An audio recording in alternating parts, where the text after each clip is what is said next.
for the sheer fact that this game probably delivered the most dramatic moment in Premier League history. Manchester City's triumph over Queen's Park Rangers at home on the final day of the 2011-2012 season will forever live on in the hearts of football fans everywhere. Words cannot begin to describe the sensations felt on match day. Even after the results were declared, it birthed so many conspiracies and assumptions that have been unanswered up to this day. Today we will go back in time to 2012, to that historic match day, and delve into what really happened during the more than 90 minutes game. It's hard to believe that Mark Hughes, the former Manchester City manager, didn't enjoy the thought of getting back at his former employer by preventing them from winning the title he failed to deliver himself when he was focused on keeping Queen's Park Rangers in the Premier League on the final match day in 2012. Hughes left the club when the Manchester City administration reportedly informed the Welshman the day of his final game, before kick-off, that he would be stripped of his duties later that evening, regardless of the outcome. City won the match, but it turned out that the rumours were accurate, and Roberto Mancini was chosen as his replacement 2 hours after the game. What was funny was that quite a number of players playing for Queen's Park Rangers used to be Man City players. Shaun Wright-Phillips, who scored 46 goals in all competitions for Manchester City during 2 stints, was among the names of former City players playing on the opposition side. He was and is still regarded as one of the most beloved City players among the fans. Wright-Phillips' second time wearing the sky blue wasn't quite as memorable as his first, which is one reason it's easy to forget that he was still with the team when the 2011-2012 season started. Other names worth mentioning are Joey Barton, who wasn't quite as well liked and left the club in bad standing in the summer of 2007 after a dispute with Ousmane Dabo, and Nedum Onuoha, a former Man City Academy graduate and lifelong supporter of the club. Now let's talk about the match day. Manchester City entered this game on a run of 5 straight league victories. It's no accident that the run started when Carlos Tevez made his comeback against West Brom in April, his second league start of the year and first since September. After Mancini claimed Tevez refused to enter the game as a substitute against Bayern Munich, the City manager reportedly put him on the bench indefinitely and vowed Tevez would never play for the team again. Tevez's return rekindled the club's title push because there were no buyers in the January transfer market, and Mancini and Tevez put their disagreements aside for the remainder of the season. Although a ball-dominant City wasn't creating the precise openings they'd been creating in previous games, the game quickly fell into the kind of rhythm you would expect when the side with the best home record in the league that season faced the team with the worst away record. However, after 20 minutes, the first indication that things wouldn't be that easy occurred when word spread that Wayne Rooney had given Manchester United the lead at Sunderland. There were new worries after 30 minutes. Yaya Toure, who had been having trouble finding his rhythm during the game, eventually fell to the ground while clutching his hamstring.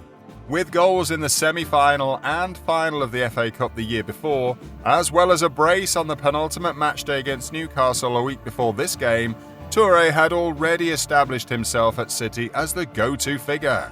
Toure persevered, which was a good thing because 5 minutes later, he assisted Pablo Zabaleta in scoring the most unexpected goal. The Argentinian didn't frequently find himself in those circumstances, but given the tense atmosphere, he wasn't going to wait for another chance. He smashed the ball into the taped fingers of Paddy Kenny and watched as it looped up into the air and landed just inside the post.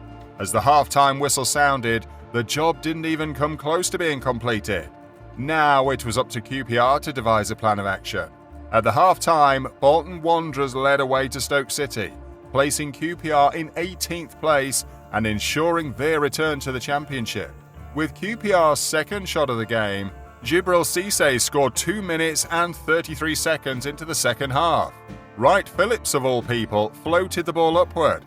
Julian Lescott leaped into the air only for the ball to bounce off the top of his head and fall into the path of an unmarked Cissé, who then smashed a bouncing ball past Joe Hart. Although Lescott had gone more than 3 years in the Premier League without making an error that resulted in a goal, he now ran the risk of derailing City's chances of winning the title. All hell broke loose shortly after QPR equalised. Joey Barton chose to give Carlos Tevez a quick elbow to the jaw, and referee Mike Dean was not going to pass up the opportunity to serve his 58th red card in the Premier League, as the linesman had witnessed it all. Barton then attempted to headbutt Vincent Kompany after kneeing Sergio Aguero in the leg. In contrast to Mario Balotelli, who had not appeared since being dismissed a month earlier, Micah Richards, a former teammate, attempted to calm Barton down. After Barton was sent off, City fired 5 shots in the span of 2 frantic minutes in an effort to capitalise as soon as possible on their numerical advantage. But the effort backfired as QPR counter-attacked and scored again. Vincent Kompany was forced out of position.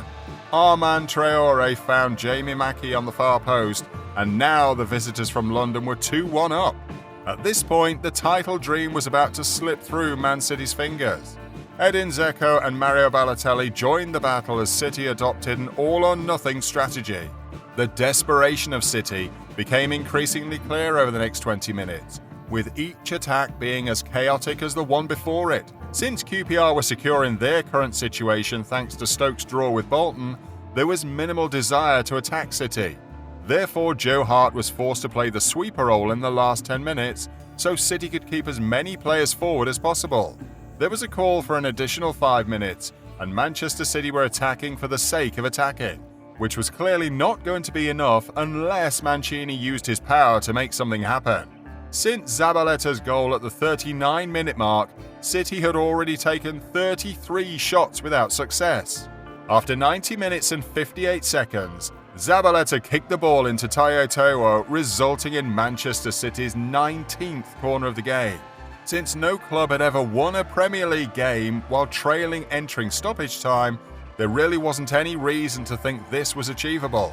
3 minutes and 48 seconds had passed when the ensuing corner was taken. Once more, Silva delivered a cross that looped down towards the middle of the 6-yard box, creating a superb corner that begged for solid contact. Dzeko leaped higher than Onuoha to head the ball just beyond Kenny's grasp, and City were back on level terms. All that was left was a miracle. The most incredible moment in Premier League history was created by Aguero when he received the ball from Balotelli, who was about to provide his first assist of the season. The little Argentinian only needed one touch and remained standing even though Teo touched him. 125 seconds later, 2 goals, and the fans were absolutely ecstatic. While QPR stayed in the Premier League, City won the Premier League title. The stadium cheered once more as the colossal screen counted down to the end of the match while the festivities continued. The cheers weren't to celebrate the 44 shots City had taken in the game, which was a Premier League record. Instead, it was a reminder of how long it had been since City had last won the title, in 1968, with Manchester United coming in second place. That's all we have for you today. Don't forget to leave a like and subscribe to the channel so you don't miss any more of our exciting videos. Till next time.